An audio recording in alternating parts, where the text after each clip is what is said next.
देखो, आप खुशी किसको समझते हैं? रुपए को, भोगों को, कि जो मैं चाहूं वो होता चला जाए, उसे खुशी मानते हैं क्या? ऐसा ही कुछ है। हम लोग खुशी मानते हैं कि जो मैं चाहूं वही होता चला जाए। कितनी छोटी चाह है, लौकिक चाह। जब ये शरीर ही नहीं टिकेगा तो तुम्हारी चाह का क्या महत्व रहा? पूरे जीवन वो चीज एकत्रित करने में लगा रहे हो जो एक भी तुम्हारे साथ जाने वाली नहीं। आप राधा नाम जब कर चाहते हो मकान बढ़िया हो जाए, या ऐसा पैसा मिल जाए, या जो मैं चाहूं हो जाए, तो मरना तो है ना। फिर ये सब किस काम में आएगा? अच्छा, जीने के लिए प्रारब्ध पहले से निश्चित हो चुका है। जैसे कोई नहीं चाहता कि मुझे दुख मिले, कोई नहीं चाहता, और जबरदस्ती दुख भोगना पड़ता है। ऐसे ना चाहोगे तो भी सुख भोगना पड़ेगा। जो तुम्हारे प्रारब्ध शरीर में सुख है, जबरदस्ती भोगना पड़ेगा। जैसे दुख कोई नहीं चाहता, जबरदस्ती भोगना पड़ता है ना, ऐसे सुख भी भोगना पड़ेगा। इन दो के लिए तो प्रयास ही नहीं करना, सुख दुख के लिए। तो अब अगला बचा कौन? प्रभु। हम नाम जप करके मांगे, हे प्रभु आप मुझे दर्शन दीजिए, मैं आपसे मिलना चाहता हूं, क्योंकि आपका बच्चा हूं, सुना है कि मैं आपका अंश हूं। एक बार मैं आपको देखना चाहता हूं, एक बार मैं इस शरीर के राग से मुक्त होना चाहता हूं, जीवन मुक्त होना चाहता हूं। ये चीज दिमाग में क्यों नहीं बैठा लगा? हम सोचते राधा नाम जप करके अनुकूल परिस्थिति, लेकिन कितनी देर अनुकूल परिस्थिति रहेगी? मृत्यु तो आएगी, सब पोछा लगा देगी, कुछ नहीं हमारे साथ जाएगा। फिर क्या? फिर क्या जीवन में हम वही चीजें मांगे सब चिंतन करके जो एक भी साथ न जाए? कितने दिन जीना है? आप कोई मांग न रखो, तो बिना मांगे जैसे दुख भोगना होता है ऐसे सुख आ जाएगा। अन मांगे आगे आवेगो, पक्का सिद्धांत कह रहे हैं। मांग करो यार अविनाशी कि मुझे भगवत प्राप्त हो, मुझे भगवान से प्रेम हो जाए, मुझे तत्व ज्ञान हो जाए, मैं भगवान के प्रेम में मतवाला हो जाऊं, तो ये बात समझ में आएगी। राधा नाम का अगर हम फल मांगते हैं, कोई पदवी, कोई रुपया, कोई पैसा, कुछ भी, तो हमको अंतिम फाइनल में देखना है कि मेरे साथ क्या जाएगा। इतना महंगा भगवान नाम, और उससे हम इतनी घटिया चीज संसार की मांग कर तृप्त होना चाहते हैं। आपके पास पर्याप्त है, सच्ची पूछो पर्याप्त है। वायु आपको मिल रही है, आकाश है, पृथ्वी है, जल है, शरीर इन्हीं पंचभूतों से बना है, इसे जो चाहिए वो मिल रहा है। कपड़ा भी आप पहने, भोजन भी मिल रहा है, परिवार भी होगा। अब कुछ वासनाएं हैं जिनकी पूर्ति के लिए आप राधा नाम का प्रयोग करके उन वासनाओं की पूर्ति चाहते हो। वही वासनाएं किसी के पास भरपूर है जो तुम चाह रहे हो, लेकिन वो भी वासना से युक्त है। इस रहस्य को क्यों नहीं समझते कि मैं जड़ से वासना को ही मिटा दूं तो कैसा आनंद रहेगा? आप आनंद समुद्र है, आपका स्वरूप देखो। गोस्वामी जी ने लिखा, चेतन अमल सहज सुख राशि। ये हमारा इस पर जो भाव आ गया, तो इसीलिए मांगे हमारी बढ़ गई और हर मांग हमारी बेकार है। सब ये सोच रहे कि इतना कमा लो कि 7 पीढ़ी हमारी उसको भोगे, और उसी का लड़का उसको थप्पड़ मार के घर के बाहर निकाल देता है, फिर उसी के लिए वो रो रहा है। जरा समझो माया की चाल को, तो समझो। तो नाम जप करके हम ज्ञान क्यों ना मांगे, भक्ति क्यों ना मांगे, प्रेम क्यों ना मांगे, और जिसने इस संसार को बनाया उसी को क्यों ना मांग ले कि आप मिल जाओ। छोटी छोटी वस्तुएं मांगने से क्या? मैं आपको चाहता हूँ, आपसे प्यार करना चाहता हूँ, आप मेरे हो गए तो पूरा विश्व मेरा हो गया। मुझे लगता है हम थोड़ा मांगने में बहुत कमजोर हो गए। जैसे एक चक्रवर्ती सम्राट के पास जाए कोई गरीब आदमी और बोले आज मैं बहुत प्रसन्न हूं, मांगो, तो विचार करेगा कि 1 साल का भैंस का चारा दे देगा और 1 साल का भोजन दे दे तो बहुत अच्छा, तो मालिक दे दो इतना, बहुत घाटा हो गया ना। अगर वो उसके ऊपर छोड़ देता तो मुझे मांगना नहीं आता, आप ही बताओ आप जो देना चाहो, वो अपने हिसाब से देता, तो हम निहाल हो जाते। और हम मांगेंगे तो अपने हिसाब से, हमारी कितनी छोटी मांग, देखो ना। हम राधा नाम का फल चाहते हैं कि अमुक वासना की पूर्ति हो जाए, अमुक वासना की इतना धन हो जाए, फिर इसके बाद यहां से जाकर के खाली हाथ होना। यहाँ जो हम धन कमा रहे हैं राधा नाम, उसको हम खर्चा कर रहे हैं कि हमारी ये वासना, ये वासना, और हम जाने की सोच ही नहीं रहे। ये जाना पड़ेगा, कब जाना है पता नहीं। जाने पर कुछ कोई भी साथ नहीं होता।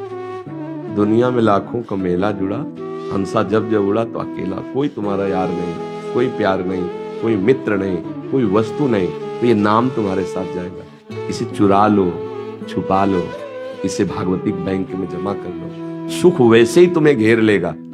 देखो, जब सरकारी आदमी हो जाता है ना तो उसकी भारी व्यवस्था होती, गाड़ी बंगला सब। हम भगवान से विमुख हैं, इसलिए हमारे को दुख भोगना पड़ रहा है। भगवान के सन्मुख होने पर आनंद है।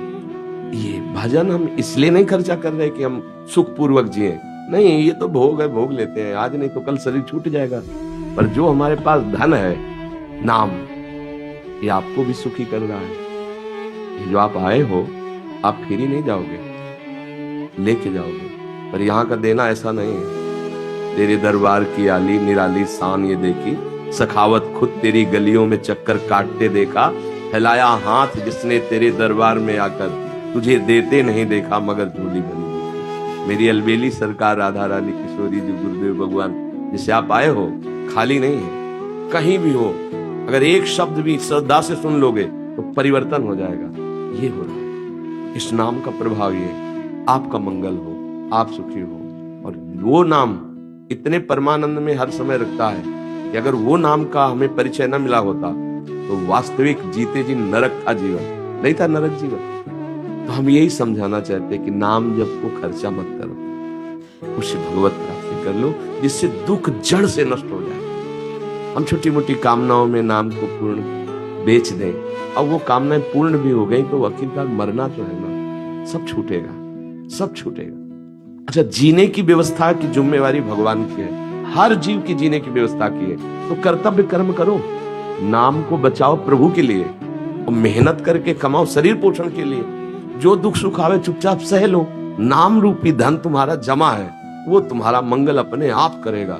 अरे नाम का तो इतना प्रभाव है। एक महात्मा गिरिराज जी की रोज परिक्रमा लगाते थे, 108 बार गोपाल शास्त्र नाम का पाठ करते थे। 108 बार गोपाल शास्त्र नाम का पाठ, लगभग 40 मिनट लगता है एक बार पाठ करने में। और भजनानंदी महात्मा, उनको लकवा मार गया, वो क्या पैरा लाए, हाँ। तो उड़िया बाबा जी, हरि बाबा वहां गए, देखा तो आधा। तो उनका बाबा, आप अगर संकल्प कर लें तो भारत का जितना भी प्राणी है सबके पैरालिस खत्म हो जाए, आप काहे को लिए बैठे हो, संकल्प करो ना। तो उनका, स्वामी जी मजाक क्यों करते हो, मच्छर मारने के लिए ब्रह्मास्त्र का प्रयोग नहीं होता। ये शरीर है, अपना भोग भोग लेगा, अभी हम प्रभु के पास चले जाएंगे, इसके लिए हम भजन थोड़ी खर्चा करेंगे। हमारे पास जो धन है वो जगत मंगल करने के लिए, भगवत प्राप्ति के लिए, भगवत प्रेम के लिए, वही हम आपको बताना चाहते हैं कि अगर आप इस बात को नहीं समझेंगे तो 4 दिन बाद आपके अंदर अश्रद्धा भी आ सकती है। हमें लगता है इन प्राकृतिक बातों में भगवान नाम को मत जोड़ो, ये एक प्राकृतिक प्रक्रियाएं हैं, ये सुख दुख आने जाने वाले हैं। हम भगवान की प्राप्ति के लिए भगवान नाम जप कर रहे हैं, हम दुख को जड़ से मिटाने के लिए। हमारा गोदाम जमा है पापों का, संचित कर्मों का, जब आप प्रयोग नहीं करेंगे तो नाम वहां आग लगा देगा, वो भस्म हो जाएंगे। जो तुम्हें दुख देने वाले, जो अभी तक पाप हुए, वो भस्म हो जाएंगे। आगे तुम्हें भगवत प्राप्ति हो जाएगी, आनंद मिल जाए। इसे अच्छे से समझा जाए तो हमें लगता है हमारी भक्ति और परिपक्व हो जाएगी। अगर हम उसको सांसारिक तरीके में लेंगे तो 4 दिन बाद अश्रद्धा हो जाएगी। हमारी बात समझना, इतना पाप जमा होता है क्योंकि बहुत जन्म हो गए ना। जैसे भीष्म जी बाणों की सैया पे, तो इस समय तो बाल ब्रह्मचारी कितने महान, अब वो कह रहे हैं कि प्रभु मैं कई जन्मों को देख रहा हूं, मेरे पाप ऐसे नहीं। तो भगवान ने कहा और आगे देखो। तो अपने लोगों के तो मानो रजिस्टर के रजिस्टर भरे रखे हो, तो भगवान ने सबको हटा दिया। अब इस जन्म में जो भोग ले, राधा राधा राधा राधा, जीवन मुक्त हो जाए। तो वही हम समझाना चाहते हैं कि नाम जप करो, दुख सुख को सहो। नाम जप को दुख सुख से मत जोड़ो, वो तुम्हारा अलग धन है। यहाँ का जीवन यापन करने के लिए मेहनत करो, जो नमक रोटी मिले चैन से खाओ पियो, और नाम को भगवान की बैंक में जमा करो। फिर आप देखो कैसा हृदय, आपको हृदय शांत, मन प्रसन्न। और यहाँ से खास बात है, जब हम जाएंगे तब आनंदित होकर जाएंगे। यहाँ मृत्यु का नाम सुनकर भयभीत हो जाते हैं। क्यों? क्योंकि तैयारी नहीं है। मरने की क्या तैयारी, कौन तैयारी कर रहा है? मरने की कोई तैयारी नहीं कर रहा, सब जीने की तैयारी में लगे। अरे इसके ऊपर ये बन जाए, ऐसा हो जाए, वैसा हो जाए, लाओ भोजन। भोजन आया, कवल नहीं खा पाए, मर गए।